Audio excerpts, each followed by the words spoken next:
les Français et les jeunes aussi ne connaissent pas bien les mécanismes bancaires ou assurantiels. Aujourd'hui, les 3/4 des personnes ne savent pas lire leur bulletin de salaire. On a fait un constat que c'était les jeunes, les lycéens. En fait, ils ont un manque de connaissances en éducation financière. Les études montrent d'ailleurs que les jeunes se tournent d'abord vers du contact humain pour tout ce qui est conseil d'assurance. En fait, l'assurance, on peut essayer de l'exprimer plus simplement pour que les jeunes ils puissent comprendre et ça leur donne envie. En fait, l'humain, il est vraiment au cœur de ce secteur assurantiel et ça va être à nous, les professionnels, les experts de l'assurance, de les attirer. Et donc notre objectif était assez clair, rendre l'assurance accessible, compréhensible et surtout qu'il y ait toujours ce contact humain. Bienvenue dans Assurance en coulisses, le podcast qui donne la parole aux acteurs du secteur de l'assurance. Moi, c'est Antoine Gandoa, spécialisé dans le reporting Solvabilité 2 et comptable. Dans ce podcast, nous mettrons en lumière les professionnels du secteur de l'assurance en mettant en avant leur métier, parcours, synonyme de réussite ou d'échec. Nous aborderons également les faits d'actualité et les enjeux dans un secteur qui ne cesse d'évoluer au quotidien. Bonne écoute à tous! Aujourd'hui, j'ai le plaisir de rencontrer des étudiants qui ont participé au challenge SMART, qui est organisé par France Assureur, un challenge qui met en lumière leur créativité, leur compréhension des enjeux du secteur et aussi leur capacité à imaginer des solutions innovantes pour l'assurance de demain. Alors avec eux, on va revenir sur leur parcours, leurs projets, les défis qu'ils ont relevés, mais aussi parler d'un sujet essentiel pour leur génération, l'éducation financière. Alors comment perçoivent-ils les risques, la protection, l'épargne et quelle place l'assurance peut-elle occuper dans leur quotidien? Pour y répondre, j'ai le plaisir d'accueillir Samy et Victor. Comment vous allez? Ça va très bien, Ça va toi. super. Bah écoute, super et très content de pouvoir vous accueillir et échanger sur ce sujet-là. Moi-même qui étais étudiant à l'époque, c'est un challenge qui m'aurait bien plu. C'est sûr, c'était un sacré challenge, très captivant. Alors pour commencer, est-ce que, alors Victor, tu pourrais te présenter, puis ensuite Samy? Donc moi, c'est Victor Travers, j'ai 27 ans. Ça fait maintenant 6 ans que je fais des études dans l'assurance. Et en ce moment, je prépare un master de management de la relation client et du marketing en assurance à l'IFPAS de Niort, l'un des berceaux de l'assurance. Et toi Samy? Donc moi, Samy Erdogan, étudiant en alternance dans un cabinet de courtage familial spécialisé en TPV, transport public de voyageurs. Et donc je suis également dans le même master que Victor, mais moi je suis basé à Strasbourg. Alors j'ai une petite question signature du podcast, mais si votre métier devait être un sport, quel serait-il? Moi, le football. J'ai grandi dans le football, je fais du foot depuis mes 5 ans maintenant, ça me représente.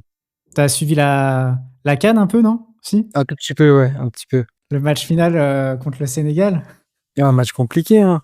Ouais, sous tension un peu jusqu'à la fin, c'était adrénaline. C'est ça. Et toi Victor, du coup? Alors, moi, j'aime beaucoup le football aussi, mais j'ai une petite préférence pour le rugby. Il y a la team football, la team rugby. Je suis un fervent supporter de La Rochelle. Et si ça devait être mon métier, devait être un poste, je dirais entraîneur. OK, entraîneur de rugby, du coup. Entraîneur de rugby, oui. Alors moi, j'ai quand même une question qui me taraude parce que je suis arrivé dans l'assurance pas vraiment par hasard, enfin via l'alternance, mais c'était pas une volonté pour moi. Pour vous, pourquoi vous avez choisi le secteur de l'assurance et peut-être pas plutôt le secteur bancaire, par exemple? Je vais commencer à répondre à la question. Justement, moi, au début, j'hésitais entre la banque et l'assurance. Alors, au début, je connaissais pas du tout ça parce que moi, j'ai fait un BTS GPME, gestion de petite moyenne entreprise. Donc, à la fin de mon BTS, en fait, je cherchais un petit peu sur Internet. Je voulais continuer les études, faire une licence, mais je savais pas dans quoi. J'ai trouvé la banque, ça me plaisait bien, c'était l'aspect financier, les chiffres.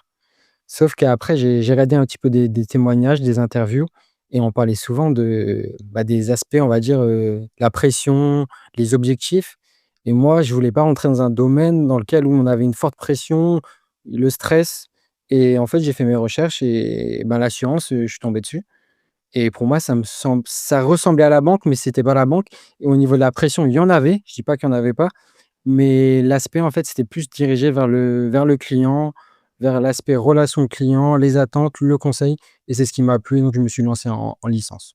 Et toi, Victor, du coup? Personnellement, je suis un peu arrivé dans l'assurance par hasard. À la fin de mon bac, au début, je m'étais dirigé vers un DUT gestion des entreprises et des administrations parce qu'à la base, je voulais faire de la comptabilité.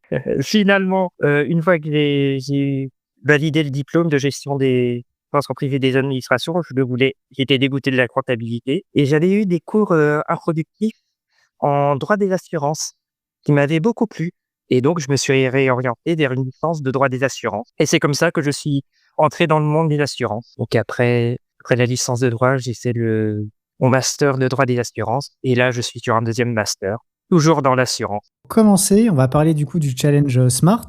Qu'est-ce que vous pouvez me dire par rapport au challenge et aussi le cadre dans lequel vous avez participé? Alors Victor, si tu peux en parler. Moi, je vais en parler. Donc, le challenge Smart, c'est un challenge étudiant qui est organisé par France Assureur. C'est un hackathon de 2 jours et qu'il est ouvert à tous les étudiants de master, quelle que soit leur spécialité.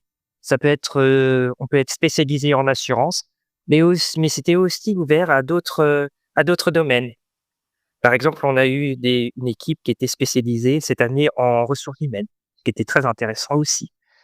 L'objectif de ces 2 jours, c'est d'imaginer des solutions innovantes qui répondent à des problématiques propres du secteur de l'assurance. Cette année, donc, il y avait 2 thématiques. Il y avait l'éducation financière.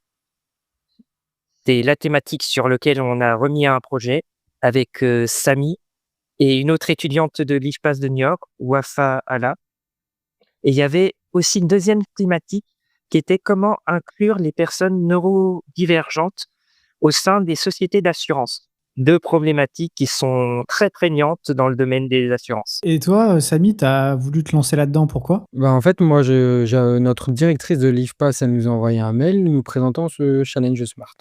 Donc, il y a un webinaire qui a été organisé. Moi, je connaissais pas du tout. C'était la deuxième édition, mais j'avais pas entendu parler de la première édition. Je me suis renseigné un petit peu sur ce challenge. J'ai regardé sur LinkedIn des étudiants qui ont participé, toujours des bons retours.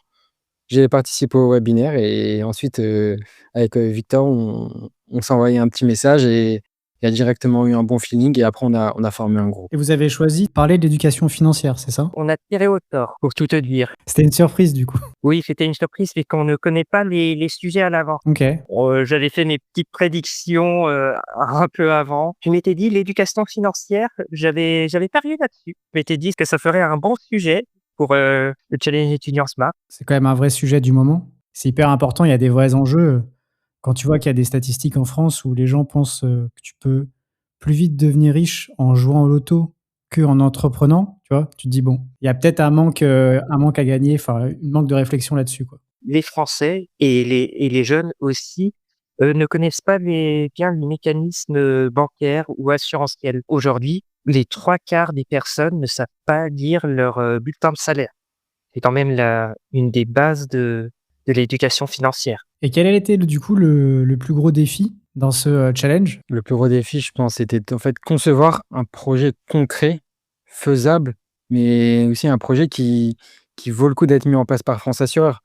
Nous, en fait, on était tous un groupe d'étudiants, on avait chacun nos idées et mettre ça en place, mais surtout dans un timing très court.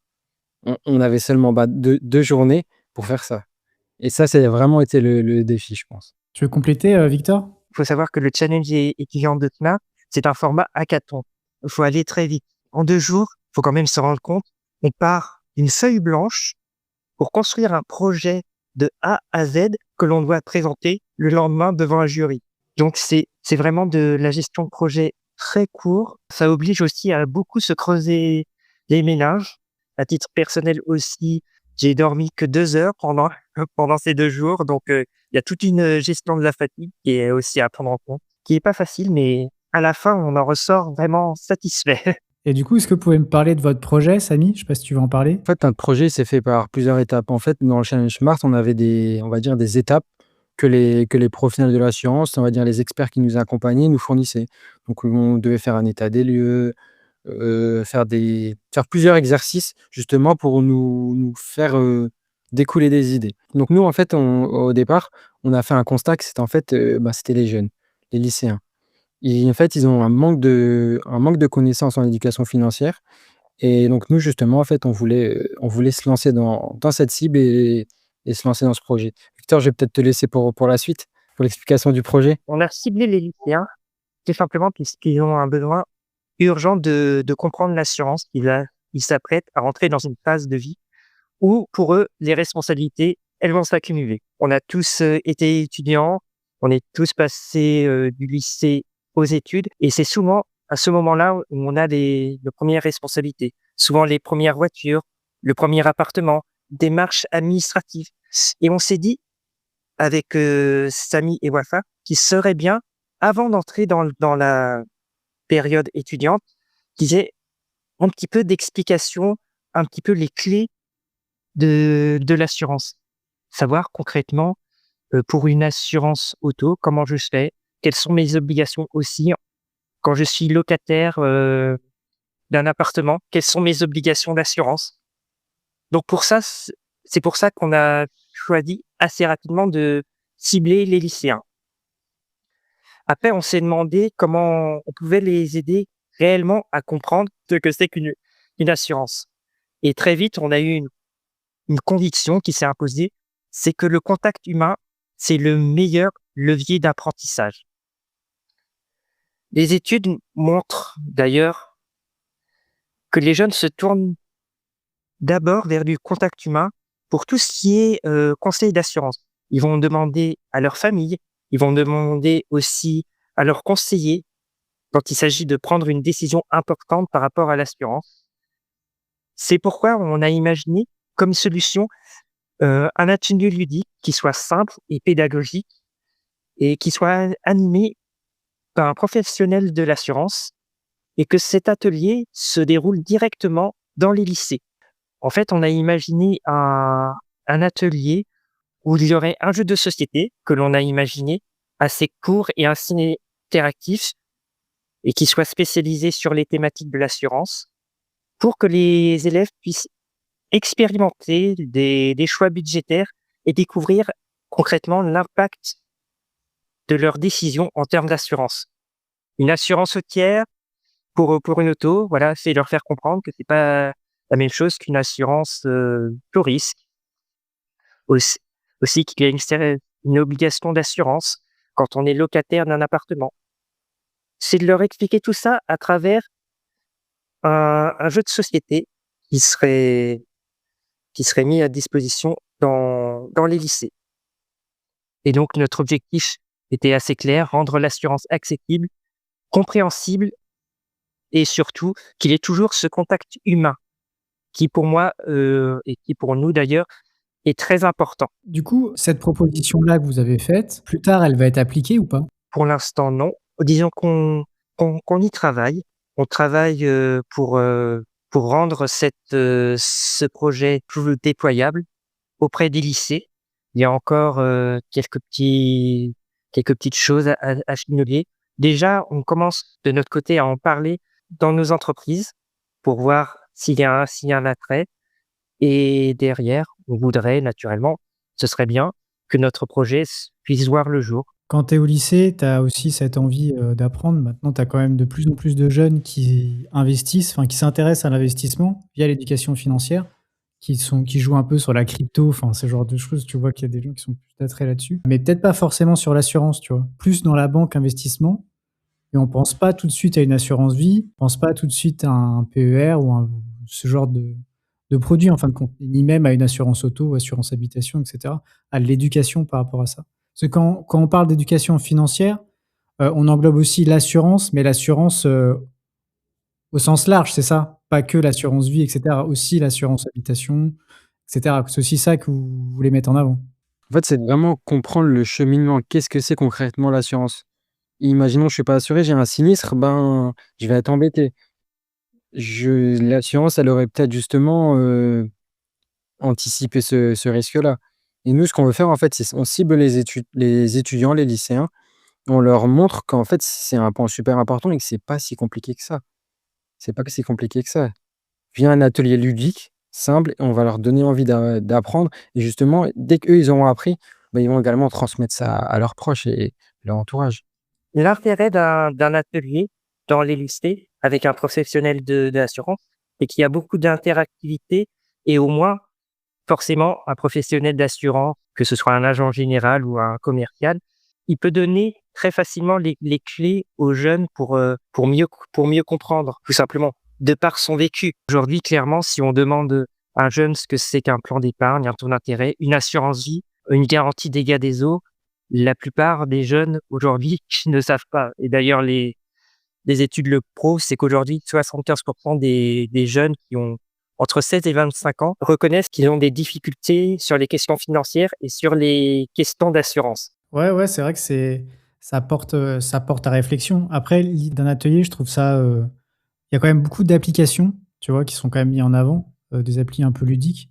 Là, le fait d'avoir un comme tu dis, un contact humain, ça fait un peu, ça me fait réfléchir au fait, tu vois, où tu as les banques qui, veulent plus trop mettre en avant des agences et que l'assurance, elle, par contre, contribue à toujours avoir des agences sur le territoire et du coup, ce côté-là, ça apporte le côté humain. C'est vrai que de toute façon, quand tu parles de sinistre, tu as plutôt envie de parler à un humain que, via une application. Je pense que pour comprendre l'assurance, même pour les bases, quand tu es étudiant ou lycéen, c'est toujours assez pratique, d'avoir quelqu'un, qui a, beaucoup, de bagou, dans l'assurance. Alors après, je sais pas si après, tu vois, tu te dis, faut pas non plus que, tu vois, je dis n'importe quoi, s'il est chez une compagnie d'assurance qui va vouloir vendre ses produits d'assurance à ces lycéens-là, tu vois? Enfin, moi, ça me fait réfléchir à ça, en fait, pas que ce soit un aspect commercial, mais plus un aspect ludique aussi, quoi.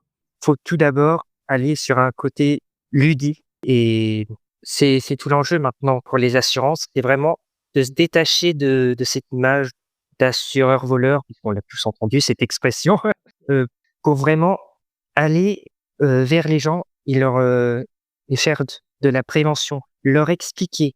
C'est vraiment un enjeu très fort en termes, heu, en termes de prévention, en termes d'image, en termes d'attractivité aussi pour l'assurance. Et d'ailleurs, tout ce qui est prévention, les assureurs, ils vont quand même, énormément enfin, tu vois des études qui sortent récemment là où c'est, dans leur, guideline, stratégique, 2026 et dans les années futures, de mettre beaucoup de prévention pour se prémunir aussi des futurs aléas qu'ils peuvent avoir donc c'est vrai que l'éducation financière, ouais, c'est un vrai sujet et donc là, vous avez établi votre projet, vous l'avez présenté du coup, c'est bien ça après, à un jury constitué de quels acteurs? C'était, France Assureurs principalement ou aussi d'autres compagnies d'assurance qui étaient présentes? Ben, il y avait principalement, il me semble 2 personnes de France Assureurs et après le reste, c'était des directeurs ou directrices donc de compagnies d'assurance. On a retrouvé, Covéa, AXA. On a eu aussi le directeur général de Areas Assurance, un très beau jury,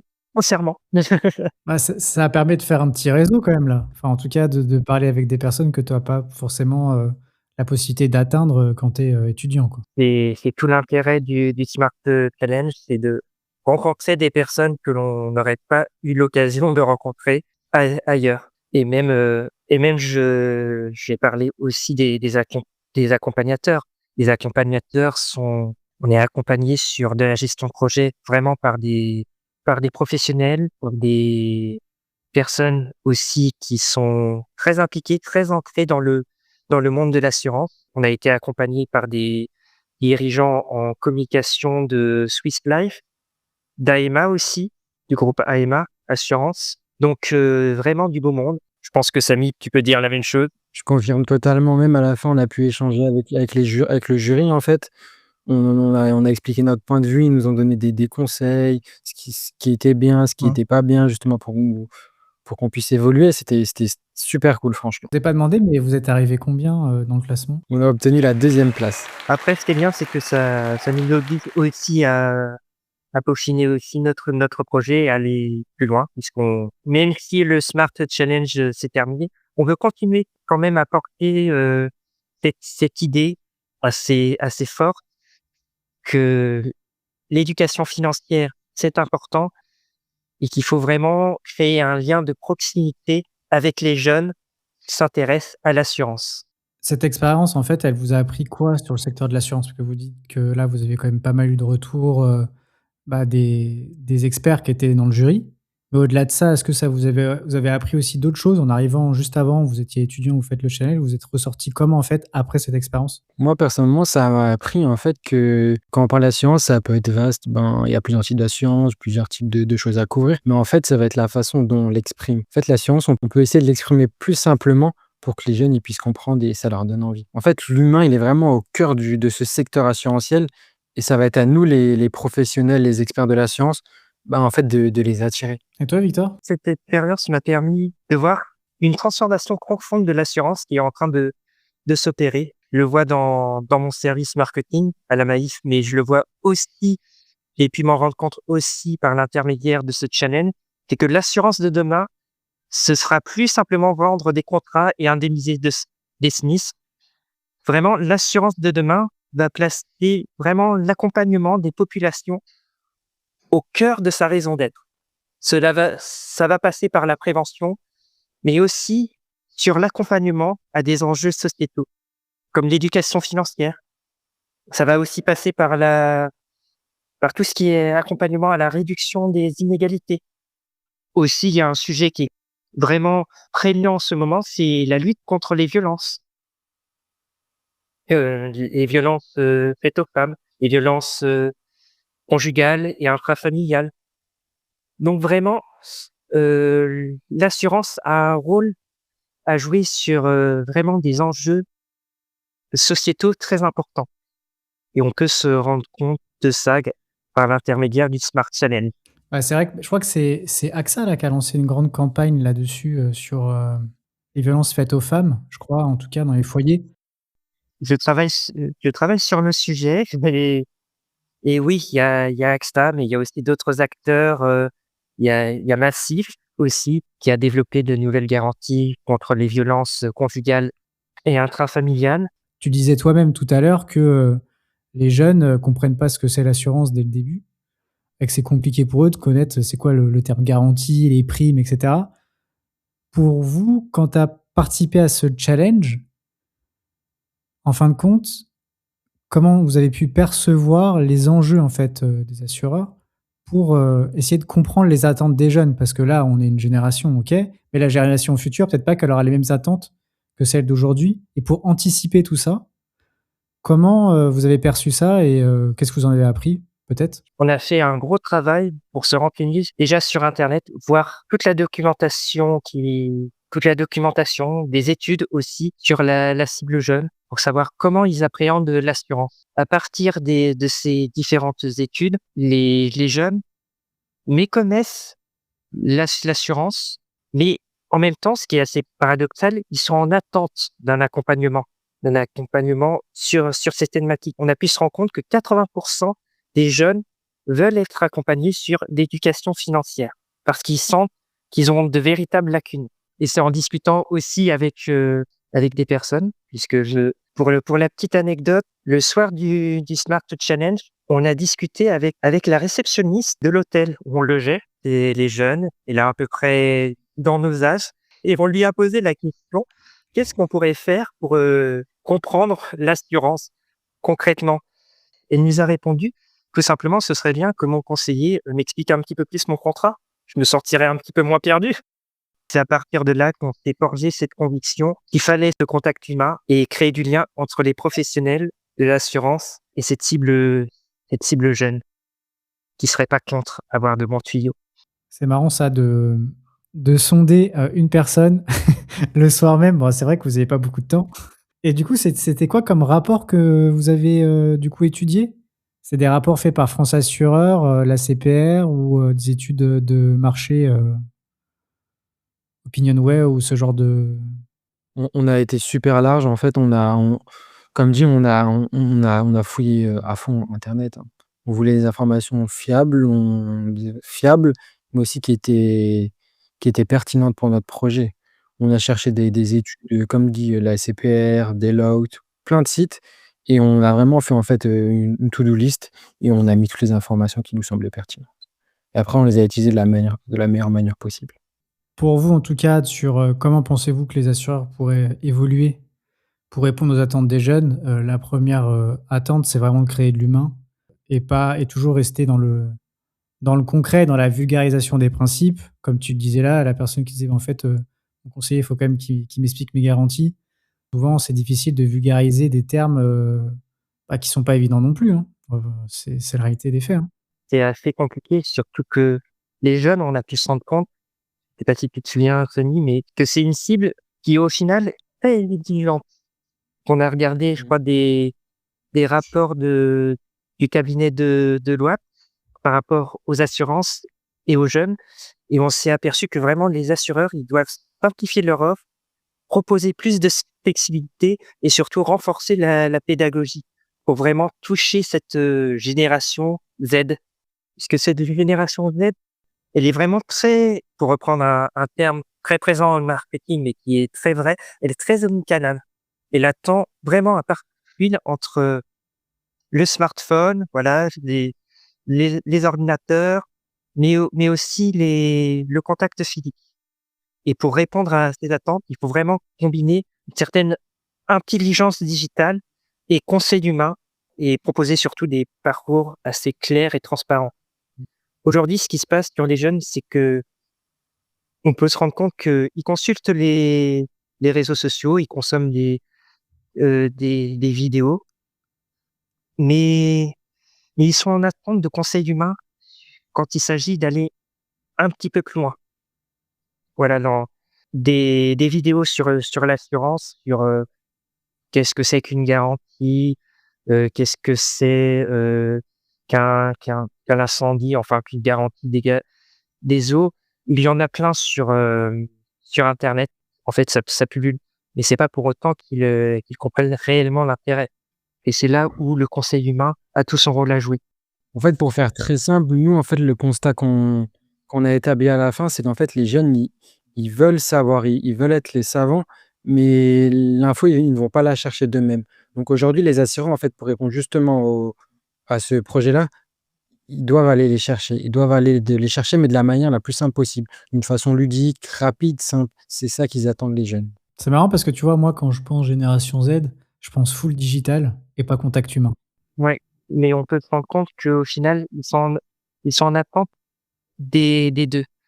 Il y avait une étude, je crois, qui a été faite sur l'éducation financière en Italie, où ils ont pris, 2 groupes d'étudiants. Un groupe d'étudiants, ils se sont forgés une éducation financière full digital, et un groupe d'étudiants où ils ont fait une éducation financière un petit peu hybride avec du contenu digital et du conseil humain, et s'est rendu compte que ce deuxième groupe-là avait beaucoup plus, enregistré les informations et savait beaucoup mieux manier tout ce qui est mécanisme, assurantiel et bancaire que le full digital. Ah ouais, du coup, ça confirme encore plus, votre idée d'atelier, dans les lycées. On est convaincus de notre projet. Bon, en tout cas, j'espère que ça va se concrétiser et que vous allez pouvoir, en voir la couleur dans des lycées et même pourquoi pas aussi y participer. Franchement, faudra me tenir au courant, quand ça se passera. Moi, j'ai aussi une autre question un peu signature du podcast. Vous aviez une chanson en tête qui pourrait représenter votre parcours professionnel? Alors comme ça, je dirais peut-être une chanson de Gims OK. avec, vraiment un petit truc de motivation qui a vraiment, du mouvement, du dynamisme, mais comme ça, un titre, j'aurais pas. Et toi, Victor? Alors moi, je suis fan de rock, j'ai toujours été bercé par la musique rock depuis que je suis tout petit. Je dirais Stairway to Heaven de de Led Zeppelin. J'aime beaucoup, et puis bon, c'est vrai que l'assurance, c'est un petit paradis. Ou du Queen, We Are the Champion de Queen, et ça peut être très bien aussi, puisqu'on est vraiment des champions de la relation client, non, en assurance. Du coup, si vous deviez avoir, une leçon vraiment principale que vous avez retenue de cette aventure, ça serait laquelle? Je sais pas si tu peux commencer, Samy? Pour moi, la principale leçon que je retiens de cette aventure, c'est qu'en fait, même sous pression, avec si peu de temps, bah, on peut accomplir, en fait, de belles choses. Pour te dire, au départ, on était un groupe «d'inconnus» entre guillemets. On s'est même assimilé à Pékin Express, le groupe d'inconnus. Je connaissais ni Victor ni Wafa, mais on s'est de suite bien entendu et on a obtenu quand même la deuxième place, ce qui n'est pas rien, et en fait, on a pu accomplir, quelque chose de très bien. Au début, ben, on a directement fixé l'organisation. qui allait faire quoi, comment. On était vraiment dans l'échange et ça nous a permis de faire ça, en fait. On est très contents. Et toi, Victor? Moi, je dirais, ce que je retiens avant tout, c'est vraiment une aventure humaine. Vraiment, pendant ces 2 jours, on a rencontré énormément de monde. On a fait des connaissances, on a rencontré des personnes incroyables, que ce soit des intervenants de France Assureur, des accompagnateurs vraiment au top, vraiment qui nous ont permis de bien cadrer notre projet, de nous tirer vers le haut, de nous challenger aussi, et qui avaient vraiment un contact humain vraiment incroyable. Tous les étudiants aussi qui ont participé ont été incroyables. Ça a été vraiment de très belles rencontres. On venait vraiment d'horizons différents. Il y en a qui venaient du domaine des ressources humaines, d'autres de droit des assurances. Il y en a qui venaient de Marseille, et il y en a d'autres qui venaient de Toulouse. Après, moi, ça m'est permis aussi de rencontrer des collègues de la Maïf dont je ne soupçonnais même pas l'existence. Donc voilà, ça a été de très belles rencontres. Parce que vous étiez combien d'équipes, du coup? Je vous ai pas demandé. 6 équipes. Et alors, j'ai une petite phrase pour la fin, mais en fait, si vous deviez vendre le secteur de l'assurance à d'autres étudiants ou à des lycéens, pour le coup, si vous faites votre atelier, qu'est-ce que vous pourrez leur dire, dès la première phrase? L'assurance, c'est pas seulement des chiffres ou des contrats ou de la vente. En fait, c'est un secteur qui va protéger. On va aider à prévenir les risques et à apporter des solutions concrètes. Tu es un étudiant, tu vas avoir ton premier appartement, donc tu es en location, il va te falloir un contrat d'assurance. Bah, alors nous, justement, on va être là pour couvrir ça. C'est un domaine où on parle souvent d'innovation, de pédagogie, mais on est là pour vous accompagner. C'est justement ça qu'on cherche et justement, moi, dans mon entreprise, donc dans le cabinet de courtage où je suis, on met ça en avant. La relation client, c'est la clé aujourd'hui. On est là pour accompagner, pour guider, pour ça. On est un métier, certes, on vend entre guillemets «du vent» parce qu'on vend pas un bien, on vend un contrat, mais il est là pour aider. Et toi, Victor? Moi, je dirais simplement que l'assurance, on est là pour vous et on sera toujours là pour vous. Quand vous aurez un des galères dans la vie, l'assurance sera là pour vous aider. C'est le propre de l'assurance, c'est la raison d'être de l'assurance, et ça le sera, toujours. Si vous aviez un message aussi à transmettre, mais alors plus à des étudiants qui veulent peut-être, qui sont soit dans l'assurance ou pas encore, et qui veulent un jour, en devenir et pourquoi pas aussi participer à ce challenge-là. Vous avez un message à leur faire passer? Que vous soyez dans la science ou non, mais par contre, faut être en master 1 ou 2, foncez, allez-y au challenge. Franchement, c'est une expérience de ouf, en fait. Moi, au début, quand je me suis inscrit comme ça, ben, je pensais que j'allais vivre quelque chose de sympa, de cool, mais sans plus. Mais en fait, une fois que tu as vécu cette expérience, ben, tu te dis waouh, tu te dis vraiment waouh, parce que tu rencontres des personnes, que ce soit les étudiants, les professionnels, le jury, il y a un échange qui est ouf. Et franchement, tous les étudiants là qui écoutent ben, cette vidéo, foncez-y, allez-y, franchement. Top, top, top. Et toi, Victor? Eh ben, exactement la même chose. Il faut vraiment y aller sans hésiter. C'est vraiment une expérience vraiment incroyable. Vous allez faire des rencontres incroyables. Vous allez mettre, en avant vos compétences, développer des compétences que vous ne teneriez même pas, en fait. Beaucoup en apprendre sur vous-même aussi. Ouais, parce qu'on en apprend beaucoup sur soi-même quand on travaille aussi sous la pression, et à la fin, vous ressortirez vraiment avec une très grande satisfaction et l'impression d'avoir vécu vraiment quelque chose d'incroyable. Et si vous avez un petit mot de la fin? Alors, une dédicace à faire à quelqu'un si vous avez envie, mais un mot de la fin. Victor? Alors une petite dédicace à Wafa, qui n'a pas pu, venir, pour, participer à ce podcast, qui malheureusement a eu un petit contretemps. Donc c'était notre coéquipière, quelqu'un d'incroyable qui nous a permis aussi, grâce à elle, de terminer ce projet, mais aussi d'avoir l'idée de ce projet, puisque c'est elle à la base qui a eu cette idée d'atelier dans les lycées. Spéciale dédicace, à Wafa Allah pour, avoir été notre coéquipière pour le Smart Challenge, et pour être, ma collègue de promotion à l'espace de New York. Et toi, Samy? Déjà, moi, je voulais un grand merci à Victor et Wafa pour cette expérience qu'on a partagée tous ensemble. Déjà, vraiment un grand merci. C'était extraordinaire. Ensuite, merci à tous les étudiants qui étaient présents, aux organisateurs, aux jurys, aux experts, aux professionnels. Un grand merci à vous parce que c'est une expérience qui est gravée en nous, je pense. Et également, merci à toi, Antoine, pour cette interview. Bah écoutez, franchement, merci à vous deux.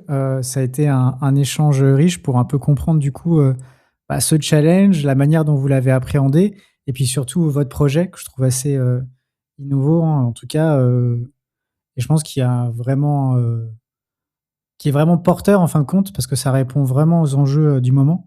Comme on le dit, plus tôt il y a une éducation, mieux ça sera pour l'avenir.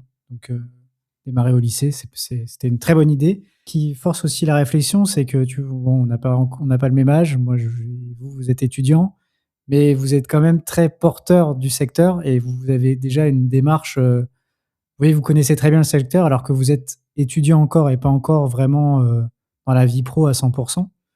Et en tout cas, la manière dont on a échangé aujourd'hui, je trouve que ça pourrait aussi répondre à d'autres auditeurs qui sont dans le business de l'assurance et qui auront des réflexions sur les jeunes. Et notre échange pourra aussi leur apporter quelques solutions ou même des aspects de compréhension un peu plus fines. Comme vous avez pu le dire là, que le contact humain, l'aspect multicanaux aussi, avec soit le digital, mais aussi les agences, mais aussi la réflexion avec un conseiller et pas que du full digital. Et puis même votre conviction dans l'assurance. Donc non, franchement, c'était cool de pouvoir échanger avec vous. Et en tout cas, moi, je vous souhaite, je crois que vous avez des partiels bientôt là. C'est ça. Oui, des partiels la semaine prochaine qui arrive. Bah, je vous souhaite en tout cas plein de réussite. Moi aussi, j'ai connu les partiels et les rattrapables aussi par moment. Ça, c'est la vie d'étudiant. Ah non, on espère pas de rattrapage quand même. J'espère, c'est vrai que pour vous, pas de rattrapage parce que moi, c'est vrai que je l'ai vécu. Bon, si tu peux pas le vivre, c'est quand même assez mieux. Bon, bah top. Bah, merci beaucoup à vous deux. Bon, en tout cas, ça a été un plaisir pour nous d'échanger sur le Smart Challenge, sur ce projet. Et d'ailleurs, on reste ouvert aussi avec Samy, même avec Wafa, pour discuter de notre projet, mais aussi d'assurance en général. Moi, je pourrais parler d'assurance H24, mais voilà. Surtout qu'avec ce que tu fais sur les réseaux sociaux, à publier quasiment tous les jours, faut suivre ton profil. Bon, bah top. Bah, merci beaucoup. Merci à toi. Merci Antoine. Un grand merci d'avoir écouté l'épisode. J'espère qu'il t'aura plu. Pour me donner de la force, mets 5 étoiles ou un commentaire sur ta plateforme préférée et partage à ton entourage. Moi, je vous dis très bientôt dans un prochain épisode d'Assurance en coulisses.